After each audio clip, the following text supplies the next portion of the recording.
Oke, Assalamualaikum warahmatullahi wabarakatuh. Nama saya Muhammad Tika Raja Fasya Azwardi dari Universitas Muhammadiyah Profesor Dr. Hamka. Di sini NIM saya adalah 23 100 150 13. Nah, saya dari pendidikan dokter, prodi prodi kedokteran. Nah, di sini saya akan membahas tentang apa itu tifoid, penyakit tifoid. Nah, jadi demam tifoid itu adalah penyakit infeksi akut sistem pencernaan yang disebabkan oleh bakteri Salmonella typhi atau Salmonella paratyphi. Demam tifoid merupakan penyakit infeksi global, terutama itu banyaknya di negara yang berkembang. Nah, demam tifoid itu ditularkan melalui makanan atau minuman. Biasanya minuman makanan itu udah terkontaminasi atau sudah terkena bakteri Salmonella typhi tersebut gitu. Jadi dan juga itu selain itu penyakit ini juga bisa ditularkan melalui kontak langsung dengan feses, urin, atau sekret penderita demam tifoid. Nah, eh, lanjut kita ke epidemiologi ya. Nah, di epidemiologi ini saya akan menjelaskan data globalnya pada tahun 2010. Nah, itu diperkirain itu ada 26,9 juta kasus demam tifoid di seluruh dunia ya. Nah, demam tifoid itu tuh banyak banyak banget bisa dijumpai di negara-negara yang berkembang itu dan juga itu di negara berkembang yang ada daerah tropisnya gitu. Dan angka kejadian sekitar 21 juta dan berakhir kematian sekitar 700 kasus. Oh, banyak banget ya 700 kasus. Itu sedih banget sih, banyak banget kasusnya. Nah, karena kematian ini terlalu banyak, ini menyebabkan demam tifoid menjadi masalah yang serius. Nah, berdasarkan studi epidemiologi yang dilakukan di 5 negara Asia, itu kasus demam tifoid di Indonesia, di negara kita ya, itu ada sekitar 81,7 kasus per 100.000 penduduk per tahun. Wow, itu banyak banget sih. Nah, angka tersebut itu masih di bawah negara Pakistan. Nah, kalau di negara Pakistan itu 451,7 kasus per 100.000 penduduk per tahun. Nah, itu di Pakistan. Kalau di India juga ada nih. Ada 493,5 kasus per 100.000 per tahun. Nah, angka kejadian demam tifoid di Indonesia menurut data Kemenkes itu eh, menyebutkan sekitar 350 sampai 810 per 100.000 penduduk. Itu artinya tiap tahun ada sebesar 600.000 sampai 1.500.000 kasus demam tifoid. Itu banyak banget. 1.500.000 ya, banyak banget sih. Nah, selanjutnya kita bakal lanjut ke gejala penyakit tifoid. Nah, gejala penyakit tifoid itu yang pertama itu ada yang namanya demam tinggi. Demam tinggi itu berarti suhu badan kita tuh menjadi tinggi banget gitu. Kayak misalnya suhu kan seharusnya suhu normal kita kan eh, 37 atau 36 ya. Nah, kalau udah dari di atas 37 itu udah nggak normal, itu mungkin udah bisa disebut namanya demam tinggi. Nah, suhu tubuh demam tinggi itu bisa juga didefinisikan sebagai suhu tubuh yang naik tajam menjadi ciri khas penyakit tifoid, biasanya mencapai 39 sampai 40 derajat Celcius dan itu bisa bertahan selama beberapa. Nah, bertahan beberapa minggu itu sangat lama dan itu bisa membuat kita menjadi lemas. Nah, yang kedua ada gangguan pencernaan.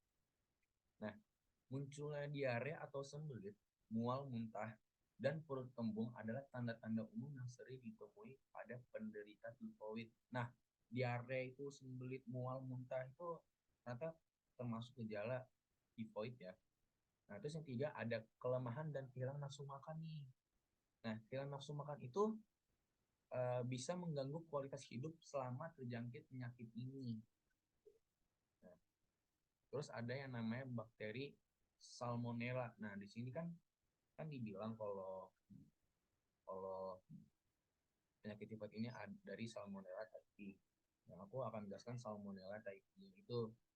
Nah, Salmonella merupakan bakteri yang umumnya terdapat di dalam telur, ayam, daging, sapi, dan makanan lainnya. Konsumsi makanan dan minuman yang terkontaminasi dengan Salmonella dapat menyebabkan food poisoning. Food poisoning itu berarti makanan yang beracun ya. Terus kita lanjut ke penularan tifoid. Nah, penularan tifoid itu bisa juga dari makanan dan minuman. Nah, itu berarti makanan minum seperti yang dijelaskan tadi, berarti makanan minum itu sudah terkontaminasi atau sudah tersebar, sudah kena oleh bakteri Salmonella typhi. Nah, terus ada yang dua itu kurangnya higienis atau mungkin misalnya kebersihan tangan kita saat kita makan. Itu juga misalnya kayak kita habis buang air besar, kita nggak cuci tangan nih pakai sabun, itu jadi kurang bersih tangan kita. Itu juga bisa menjadi mempermudah penularan penyakit tifoid ini. Nah, yang tiga itu ada sanitasi buruk, itu bisa jadi dari air yang tercemar nih. Jadi misalnya kita udah cuci tangan, tapi kita tuh cuci tangan di tempat airnya udah uh, kurang bersih gitu airnya. Dan itu bisa kena juga oleh tifoid. Terus di sini ada patofisiologi. Patofisiologi banyak banget nih ya. Nah, di sini aku akan jelasin itu uh, patofisiologi di sini tuh bakteri Salmonella itu merupakan bakteri basil gram negatif anaerob fakultatif. Nah, bakteri ini tuh masuk dalam tubuh melalui oral bersama dengan makanan atau minuman yang sudah terkontaminasi. Sebagian bakteri akan dimusnahkan dalam lambung oleh asam lambung. Sebagian bakteri Salmonella yang lolos akan segera menuju ke usus halus, tepatnya di ileum dan jejunum, untuk berkembang biak. Bila sistem imun humoral mukosa tidak lagi baik dalam respon, maka bakteri akan menginvasi dalam sel epitel usus halus dan ke lamina propria. Di lamina propria, bakteri akan difagositosis oleh makrofag. Bakteri yang lolos dapat berkembang biak di dalam makrofag dan masuk ke sirkulasi darah. Bakteri dianggap sebagai masa inkubasi yang dapat terjadi selama 7-14 hari nih. Nah, itu dapat menginvasi bagian usus yang bernama plaque payer. Setelah menginvasi plaque payer, bakteri dapat melakukan translokasi dalam follicle lymphoid intestine dan aliran limfe mesenterika, dan beberapa bakteri melewati sistem retikulondotelial di hati dan limpa. Pada fase ini, bakteri juga melewati organ hati dan limpa. Di hati dan limpa, bakteri meninggalkan makrofag yang selanjutnya berkembang biak di sinusoid hati. Setelah hati, bakteri akan masuk ke sirkulasi darah untuk kedua kalinya. Saat bakteri ini yang kedua, makrofag mengalami hiperaktivasi, dan saat makrofag memfagositosis bakteri, maka terjadi pelepasan mediator inflamasi, salah satunya adalah sitokin. Pelepasan sitokin ini yang menyebabkan munculnya demam, malaise, mialgia, sakit kepala, dan gejala toksinemia. Plaks air dapat mengalami hyperplasia pada minggu pertama dan dapat terus berlanjut hingga terjadi nekrosis di minggu kedua. Lama-kelamaan dapat timbul ulserasi yang pada akhirnya dapat terbentuk ulkus minggu 3. Terbentuknya ulkus ini dapat menyebabkan pendarahan dan perforasi. Hal ini merupakan salah satu komplikasi yang cukup berbahaya dari demam tifoid, dan itu merupakan penjelasan patofisiologi. Nah, gimana sih cara mencegah tifoid? Itu ada salah satu adalah konsumsi makanan aman. Makanan-makanan yang telah dimasak dengan baik dan air yang telah dimodifikasi untuk menghindari terjadi infeksi oleh bakteri tifoid. Berarti kita harus konsumsi makanan yang baik, jangan sampai yang makanan yang tidak yang jorok atau di pinggir jalan itu biasa nggak tuh itu baik. Nah, dua kebiasaan higienis, berarti kita harus cuci tangan sebelum makan, atau misalnya kita buang air besar, buang air kecil, cuci tangan yang bersih gitu. Nah, terus itu juga ada namanya vaksinasi. Vaksin tifoid dapat membantu melindungi tubuh terhadap infeksi bakteri Salmonella typhi. Terus juga kalau misal udah vaksinasi itu harus informasi lebih lanjut dari dokternya ya. Itu dari cara menjaganya. Nah, dari terapi farmakologi, terapi antibiotika di daerah ini 60-90% kasus demam tifoid dapat ditangani dengan pemberian antibiotik dan istirahat di rumah. Pada awalnya, antibiotik chloramphenicol merupakan pilihan terapi utama demam tifoid. Namun pada tahun 1990 terjadi resistensi bakteri Salmonella typhi terhadap antibiotik chloramphenicol saat antibiotik golongan fluoroquinolone dianggap merupakan pilihan utama dalam mengatasi demam tifoid. Pada sebuah studi ditemukan bahwa antibiotik golongan fluoroquinolone memiliki lama waktu terapi yang relatif pendek 3-4 hari dan memiliki tingkat kesembuhan sebesar 96%. Antibiotik golongan fluoroquinolone menunjukkan lebih cepat dan lebih efektif menurunkan jumlah bakteri Salmonella typhi di feses bila dibandingkan dengan terapi ini. Pertama, seperti chloramphenicol dan trimetoprim sulmetoxazole selain antibiotika golongan fluoroquinolone, antibiotika golongan cefalosporin generasi ketiga. Nah, pada sebuah studi ditemukan pemberian antibiotik ceftriaxone dan cefixime dapat menurunkan gejala demam dalam waktu 1 minggu pengobatan. Antibiotik chloramphenicol, amoxicillin, dan trimetoprim sulfametoxazole masih bisa diberikan pada daerah yang tidak memiliki resistensi terhadap obat ini, atau bila obat antibiotik golongan fluoroquinolone tidak dapat ditemukan setelah terapi antibiotik, asupan nutrisi dan cairan juga diperlukan untuk pasien demam tifoid. Pasien demam tifoid disarankan untuk mengonsumsi diet menggunakan dasar asupan maksimal yang dianjurkan adalah 8 gram per hari. Nah, itu dari terapi farmakologi ya.